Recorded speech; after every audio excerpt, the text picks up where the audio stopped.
Bom, agora sim, senadores e deputados aprovaram projetos que podem agravar ainda mais as contas públicas do país. É a chamada pauta bomba.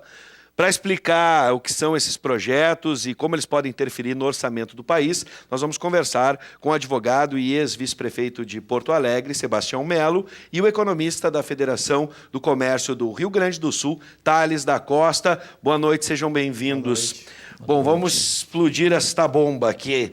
Às vésperas do recesso, isso é importante a gente falar, né? Contextualizar. Às vésperas do recesso, senadores e deputados aprovaram medidas que ganharam o apelido de pauta bomba.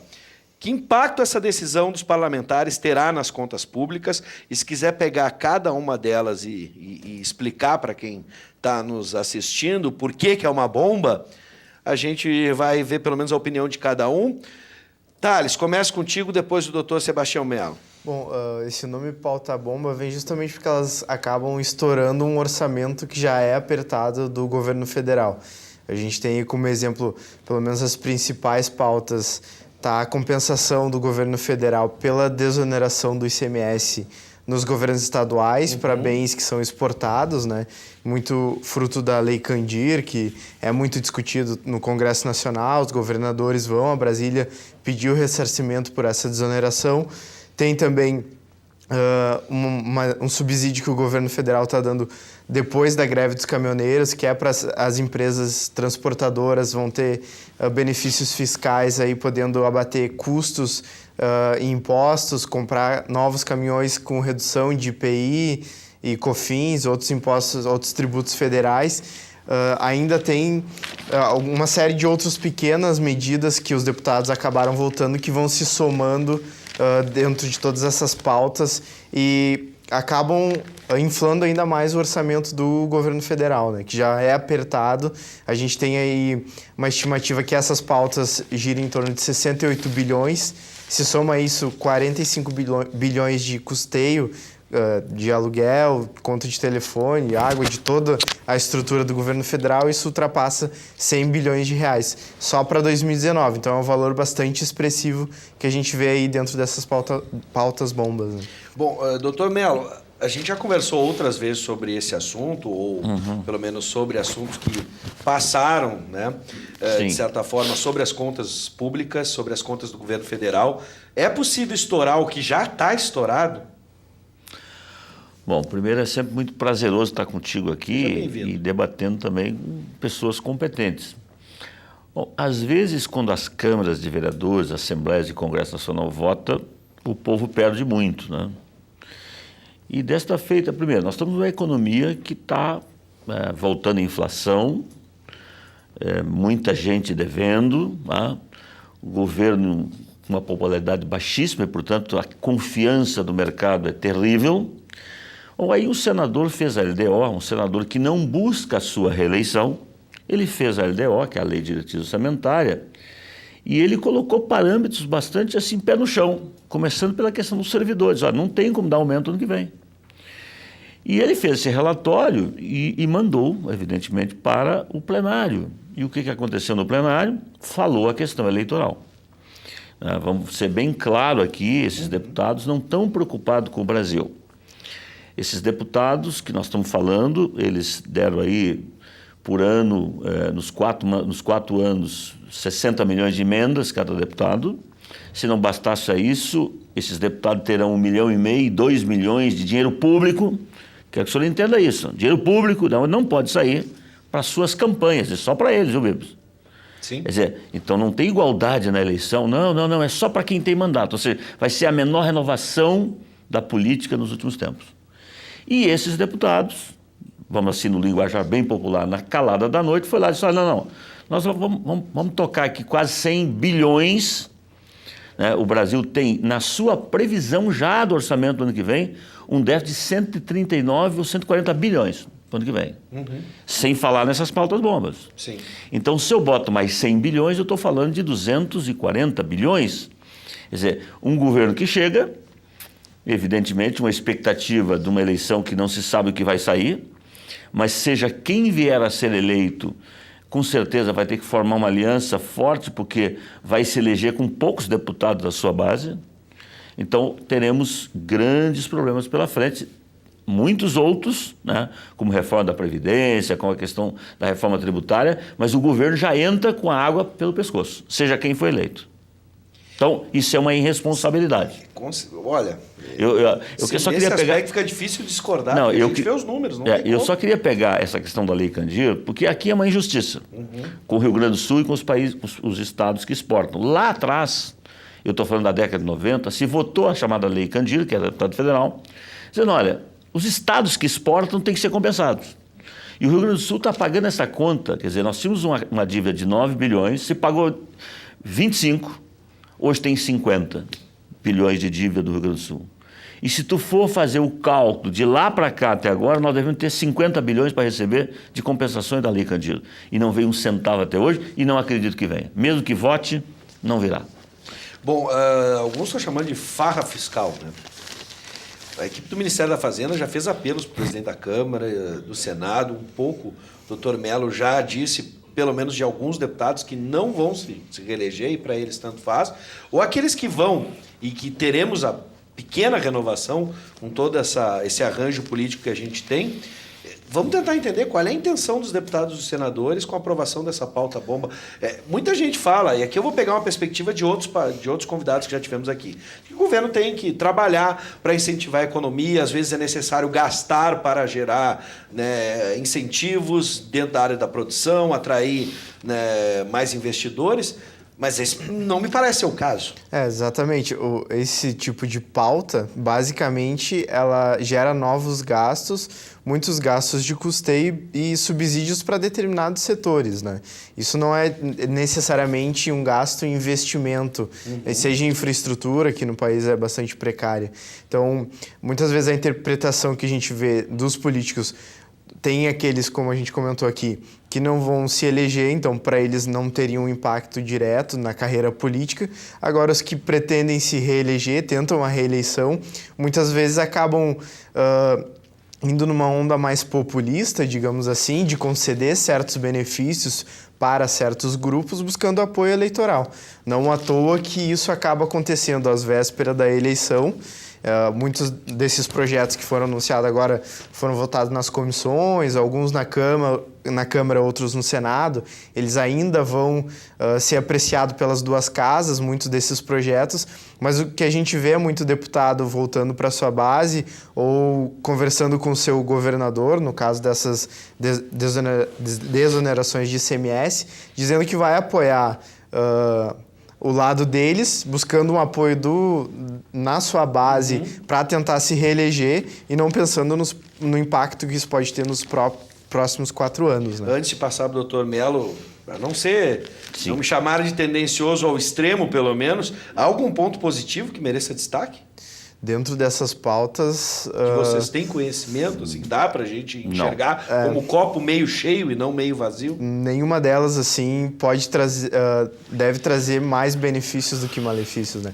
Que a gente vê, tem até mesmo um caso de uma das pautas que muda...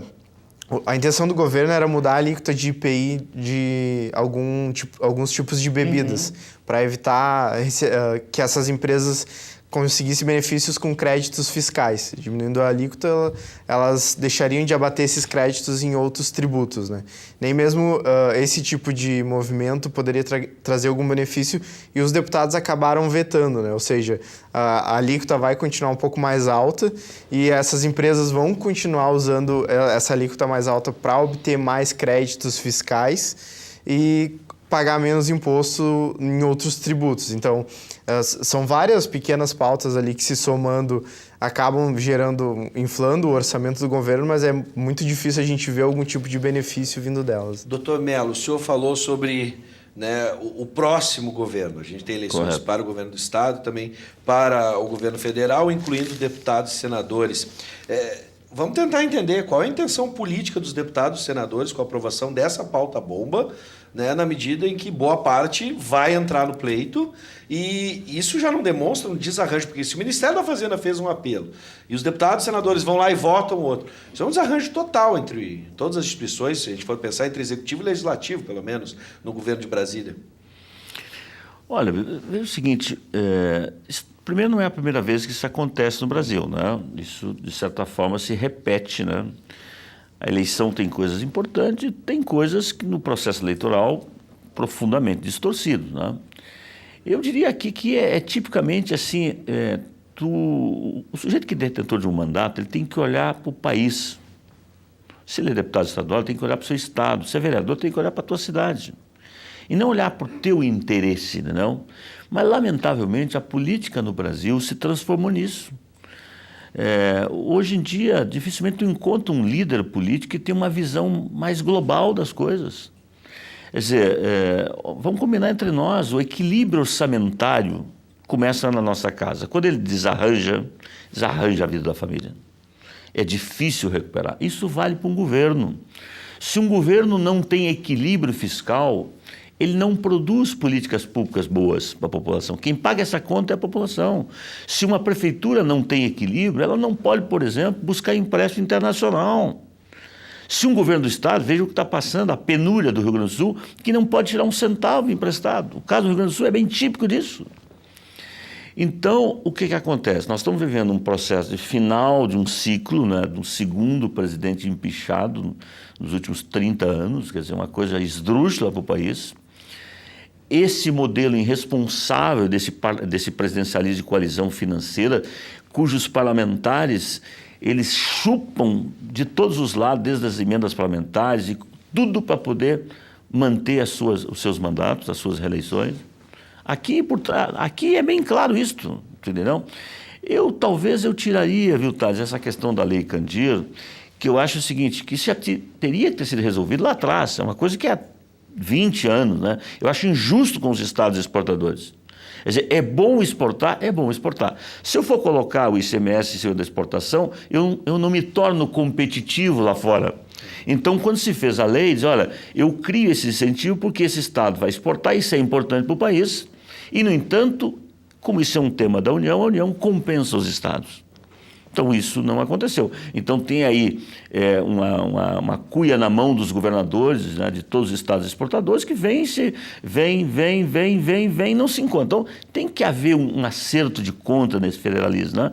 Agora, no fundo, o senador que fez o relatório, como ele não busca a reeleição, né, porque renova 2/3 do Senado agora, aquele senador não buscava a reeleição, ele olhou para o país. E, portanto, ele fez um relatório enxuto, só que quando ele mandou para o plenário, como a maioria dos senadores busca a reeleição, maioria, 2/3 do Senado busca a reeleição, sim, e todos os deputados. Quer dizer, então, desarranjou a casa. E eu vou pegar carona para falar de um outro puxadinho indecente que eles votaram lá. Há um ano atrás, o Congresso Nacional aprovou a chamada Lei das Estatais. Não dá para botar essa culpa inchada aí de partidários nas estatais. Agora, teve um deputado lá que foi lá, aprovou terminativamente na Comissão de Justiça, dizendo que poderá indicar, inclusive, parentes de deputados e mais os líderes políticos para ocupar as estatais, que tem um orçamento maior do que o orçamento direto da União. Quer dizer, então está solto. Está solto. Então, quando você vê uma galeria lotada, batendo palma, tu pode ter certeza que o país vai pagar essa conta, o Estado vai pagar essa conta, ou o município vai pagar essa conta. Então, está tudo errado, viu? Está tudo errado. Bom, eu vou para uma pergunta, ela é complexa, preste atenção.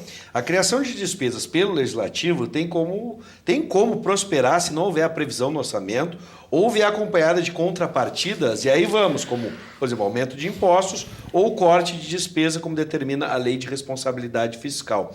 Eu vou sublinhar aqui aumento de impostos, porque a gente sabe como é que se desenrola essa situação. Sim, por um lado tem essa opção de aumento de impostos, e dependendo do tipo de tributo que vai se decidir aumentar, ele vai passar de novo pelo Congresso, e muitas vezes o deputado não vai querer aprovar um aumento de tributo. É algo mais difícil.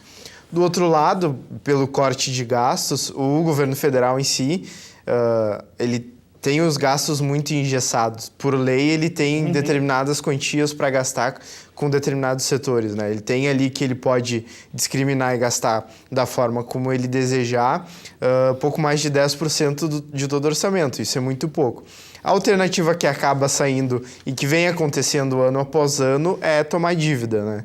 E aí a gente já vem num longo ciclo de déficit, já são muitos, os últimos 3, 4 anos, ou até mesmo mais, a gente está com déficits decorrentes. A cada ano o governo vai dar uma previsão do resultado fiscal dele a um novo déficit, e no meio do ano ele corrige e aumenta esse déficit. Esse ano está em torno de 139 bilhões, como o Melo colocou aqui, para o ano que vem é 159 bilhões, já é um pouco maior, e já há riscos de não cumprir esse déficit de 159 bilhões.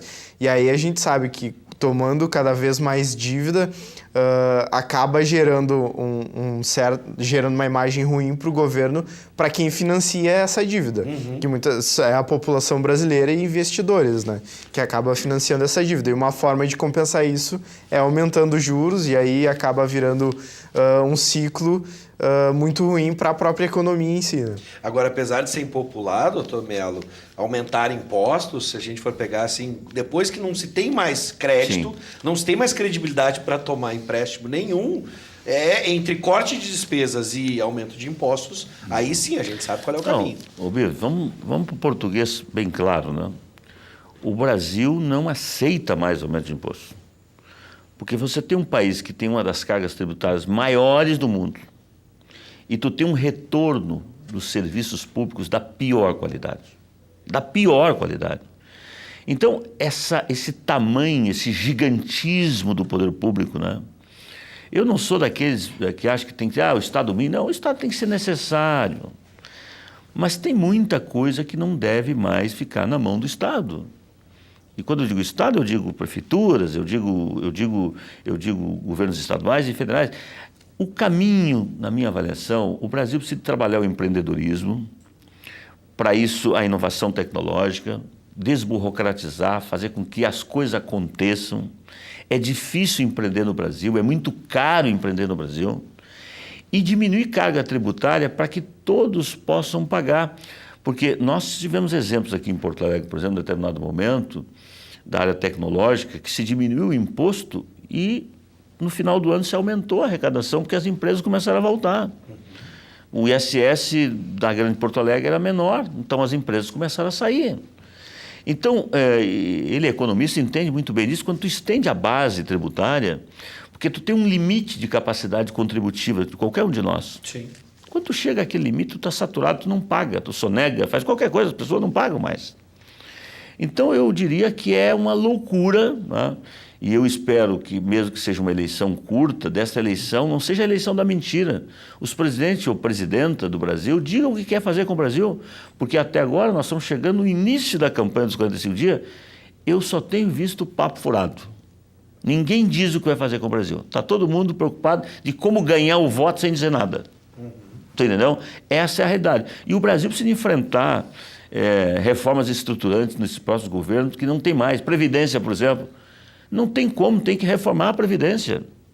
Tem que fazer uma reforma tributária, tem que fazer uma reforma do tamanho do Estado. Sim. Entendeu? São estatais demais, né? Eu vejo aí, por exemplo, a intromissão do judiciário, dizendo que não pode privatizar. Talvez até um governo que não tem legitimidade, que não teve voto. Ok, vamos combinar entre nós. O governo que vai vir das urnas tem que fazer muitas privatizações nesse Brasil. Pois mas aí é por isso que eu estava insistindo. O Tales nos disse muito bem, né? Primeiro você vai buscar empréstimos para fechar esse caixa. Mas chega um momento que não tem mais credibilidade, não tem mais crédito disponível.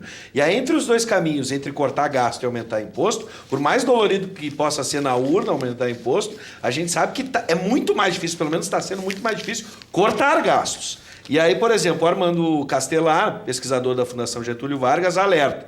Ou o Brasil corta os gastos, ou não vai sair da crise econômica. É isso. A receita é essa apenas, na visão de vocês? Ou o Estado não deveria também, não deveria ser também um indutor da economia, como eu falei em um determinado momento, trazendo investimentos? Há um equilíbrio entre isso?